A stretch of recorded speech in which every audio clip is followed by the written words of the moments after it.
আসসালামু আলাইকুম গাইজ, চলেন আপনাদেরকে একটা জিনিস দেখাই। আমরা যখন হাইওয়েতে রাইড করি তখন আপনার বাতাসের যে একটা বাধা, যে একটা কী পরিমাণের যে বাধা আসে যে আপনার স্পিডের সাথে, সেটা একটু দেখেন। মানে এটা হচ্ছে জাস্ট এমনি আপনার বোঝার জন্য। মানে এটাতে কিন্তু আপনার ফুয়েল কস্টটা অনেক বেশি হয়। মানে আপনি এটা বাদ দিতে পারবেন না, মানে এটা জাস্ট আপনাদেরকে দেখানোর জন্য, মানে আমার নিজের কাছে ভালো লাগবে এই কারণে। তো দেখেন, আমি যদি আপনার আমাদের যেসব মোটো স্পোর্টসগুলো হয়, হ্যাঁ, যেসব মোটো জিপি বা আপনার বাইরের দেশে যে সমস্ত স্পোর্টসগুলো হয়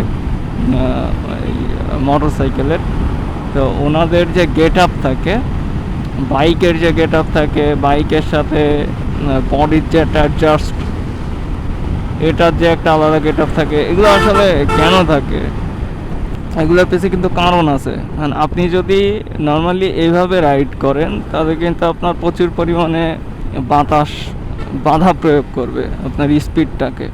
মানে আপনি এক্সিলেটার যতটুকু মোড়াচ্ছেন তার থেকে অনেক কম পরিমাণে কিলোমিটার পার আওয়ার আপনি পাচ্ছেন। তো এ কারণে আপনার আমরা কিন্তু অনেকেই উইন্ড ব্রেকার ইউজ করি, যেটাতে বাতাস কেটে যায়। এটা যেটা আমি এখন পরে আছি আর কি, এটাতে কিন্তু বাতাস মোটামুটি কেটে যায়।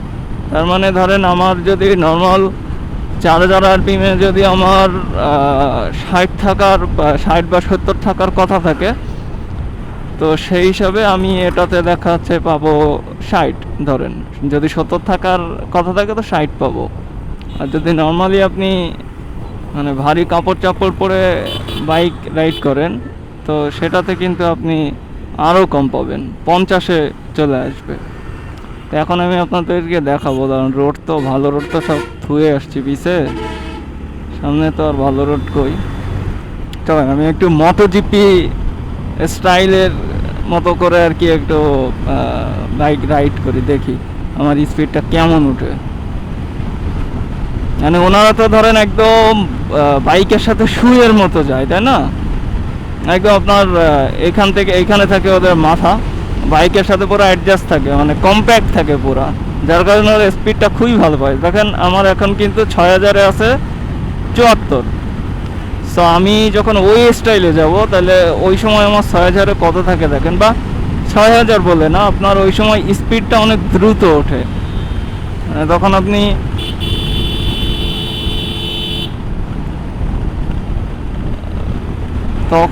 আপনি ইয়াটা মানে খুব দ্রুত পাবেন। কি আবার আরটি আর কি আমার সাথে কি পাট নিচ্ছে নাকি? হ্যাঁ, দিব নাকি আরটি আর কে খেয়ে দিব?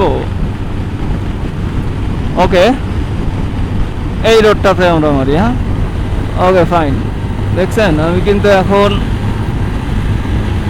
মোটর স্টাইলে আছে। হ্যাঁ, এখন দেখেন আমার 100 উঠতে একদমই সময় লাগবে না, মানে খুব বেশি প্রেশার আমার দেওয়াই লাগবে না। 100 তুলতে খুব আরামসে উঠে যাবে, বিকজ আমার কোনো বাতাস এখন বাধা প্রয়োগ করতেছে না, সম্পূর্ণ আমি বাতাস রিলিজে আছি।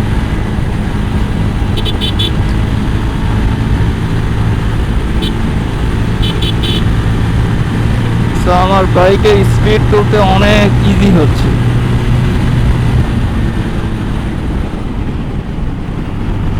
আর একটু সামনে যেয়ে দেখায়।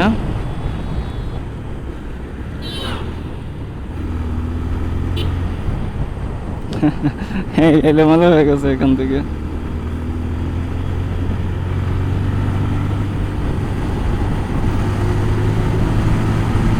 ওস্তাদ,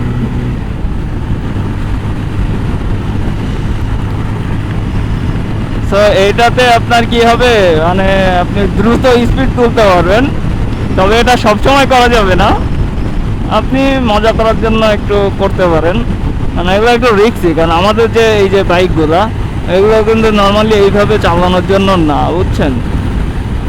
এগুলো কিন্তু এইভাবে চালানোর জন্য না, বুঝছেন? এগুলো হচ্ছে নর্মালি আপনার যেটা হয় আর কি, যে আমাদের বাইকের যেসব গেট আপ সেটা এভাবে চালানোর জন্য না।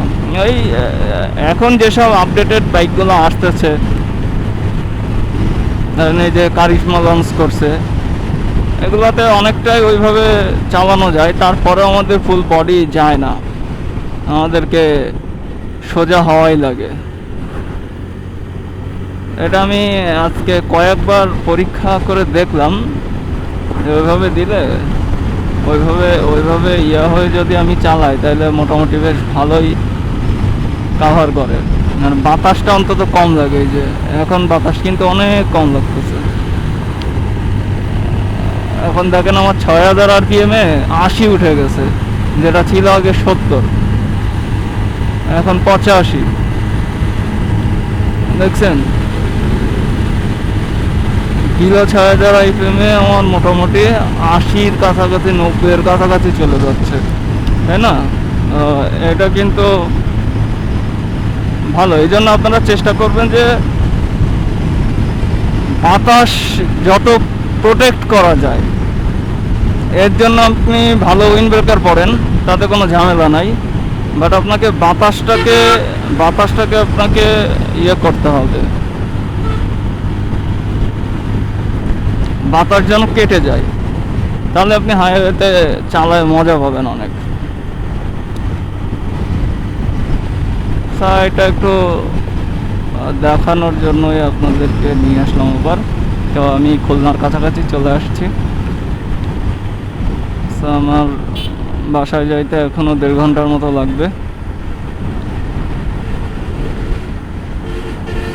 সো গাইজ, ওকে, দেখা হবে অন্য কোনো ভিডিওতে। আর ইনশাল্লাহ চেষ্টা করবো এবার সাতক্ষীরা শহরটাকে একটু ঘুরে দেখানোর জন্য। সো টাটা, গুড বাই, ভালো থাকবেন, সুস্থ থাকবেন, আসসালামু আলাইকুম।